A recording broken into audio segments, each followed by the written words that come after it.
Саламатсыздарбы? Урматтуу биздин каналдын катталуучулары, урматтуу YouTube көрүүчүлөр, кайрадан сиздер менен эфир аркылуу жолукканыма кубанычтамын. Бүгүнкү тартап турган тасмабыз Короодогу Резвый аттуу жабагы жазгатай чыкма тууралуу тартап турган болуп калдык. Күн кечтеп калды. Ага карабастан сапаттуураак тартканга аракет кылабыз. Тартып жатканыбыздын себеби биздин мурдагы видеолорду каналга кирип көрсөңүздөр, ушул тайга ичеги курттарын түшүрүү боюнча альбендазол деген суюк дарыдан бергенбиз. Ивермек витамин Е деген дарыдан этине сайганбыз укол 2 рет. Жыйынтык болуп курттар түшкөн.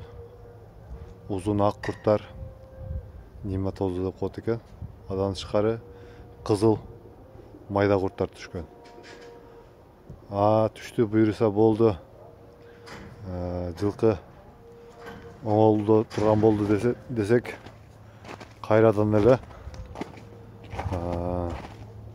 тынбай эле кашынып жатат. Куйругун кашыйт.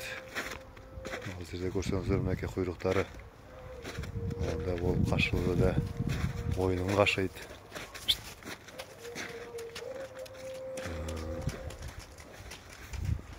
Тынбай кашынып жатат.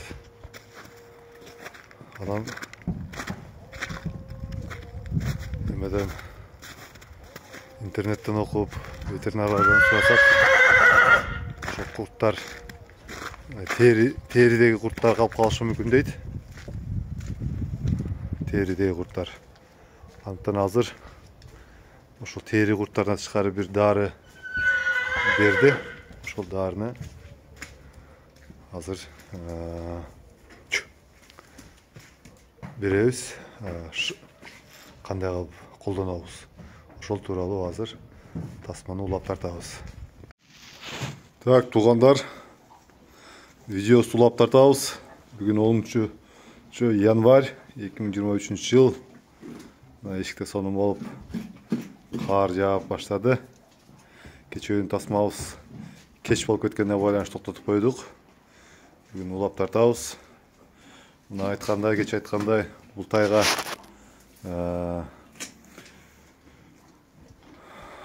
альбендазол, ивермек сайдык. Бирок ага карабастан, курттар түшкөнүнө карабастан кашынып жатат да.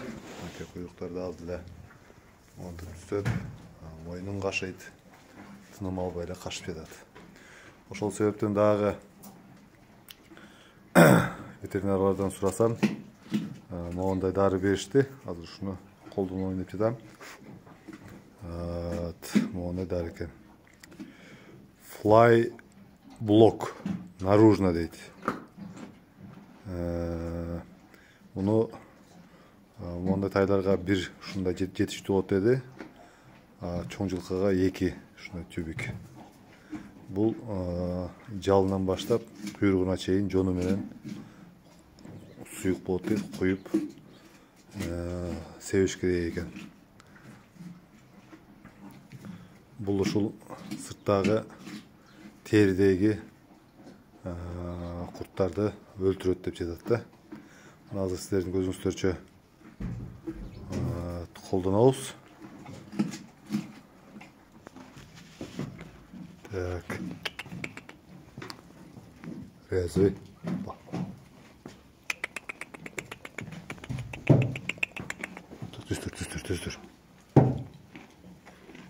Түздүр. Сени видеого тартып атса. Так, мынакей. Көрүнүп атабы? Тамчылатып атам менен.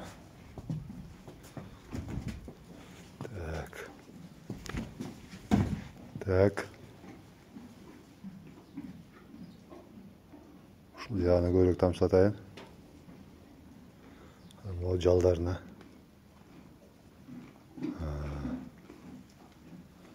Антып салат амнеге көрініп атабы. Емі мұның жиынтығын көрөбүз, кандай натыйжа берет.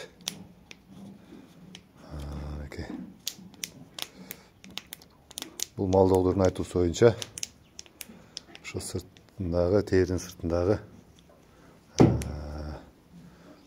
курттарды өлтүрөт экен. Так, мынакей колдондук. Негизи туугандар, могул биздин мал доғдырларыбыз укса таарынбасын. Эми бардык мал доғдырлар ушундай деп айтууга болбойт. Көпчүлүк мал доғдырларыбыз мындай билими тайкыбы же тажрыйбасы аспы, көбүнесе мындай туура эмес кеп кеңештерди берип коет да. Ошолор бир көбүнесе мал доғдырлар улгайып калган адамдар 30-40 жыл мурун алган билим менен иштеп келишет. Мындай тажрыйба алмашуу, билим өстүрүү деген көбүндө аз, дагы айтам, бардыгы деп айтууга туура эмес. Арасында жакшы билимдүү, тажрыйбалуу мал доғдырлар бар. Көпчүлүгү ушундай анан туура эмес дарыларды сунуштап коет экен да. Мен айтайын деген жана Ивермек витамин Е деген укол атайын аннотациясын окусам, ал жерде такыр эле жылкыга бергенге болбойт экен. Жерде ача туяктуу, уй, кой, чочко дейт. Ал эми жылкыга ал жерде жазылбаптыр, бергенге болот депчи. Анан дагы эзилде окусак, жылкыларга ал көп дозада зыян дейт. Жылкылардын бооруна, көзүнө, көздөрү көрбөй калышы мүмкүн дейт. Анан мен буга көбүрөөк да берип койдум окшойт. Тандыктан мен айткан нерсенин бардыгын эле кайталай бербегиле, өзүңөр да окуп, изилдегиле. Мен эми дагы айтам, мал доғдыр эмесмин. Силерге окшогон эле мал баккан адаммын бүгүнкү күндө. Анан болгону тажрыйба менен бөлүшүп атам, туугандар. Могул дары тууралуу, мен колдонгон дары тууралуу билгениңер болсо айткыла, кандай натыйжа берди. Кеп кеңешиңиздерди айтыңыздар. Эми бул тайды биз бага беребиз. Буюрса, кадыресе оңолуп калды. Курттар түшкөнгө тойту беле жеп атат, сабиз жеп атат, эки мал эртең менен кечинде жем жеп атат.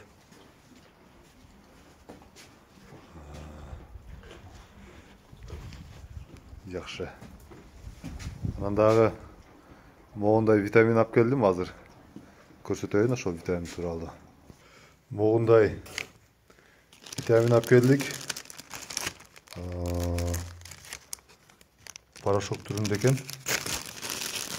Ушуну мен 1,5 килограмм болот го, 180 сомго алдым. Сиз интернеттен да кирип окуйбуз. Ниавит деген витамин экен, Германия дейт производство. Германиядан өндүрүлүп чыгарылган экен. Бул жылкыларга, жылкылардын табитин ачып, төзүшүнө, салмак кошуусуна жардам берет дейт. Мына ушуну берип баштадык кечетен баштап. Анан кандай натыйжа берет, аны келечекте бөлүшөбүз. Мен моундай кашык менен бирди берип атам, бир болжолдоп 30-40 грамм чыгат болуш керек. Ошо жемди аралаштырып берип атам. Андыктан туугандар, кайрадан эфир аркылуу жолукканча сак саламатта болуңуздар.